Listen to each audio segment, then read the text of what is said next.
কবরস্থানের কাছে গিয়ে দাঁড়িয়ে সালাম দেবে, আসসালামু আলাইকুম ইয়া আলাল কুবুর। সালাম আরো আছে,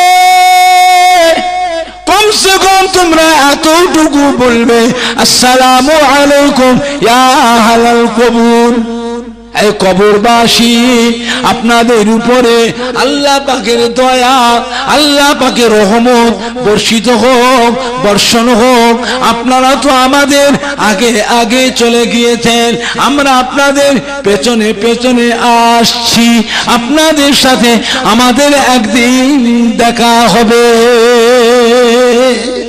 দেখা হবে না হবে না? কিছু বলে, হ্যাঁ, বাপ মায়ের সাথে আবার দেখা হবে না হবে না? নানা দাদু নানি দাদি নাতিদের সাথে আবার দেখা হবে না হবে?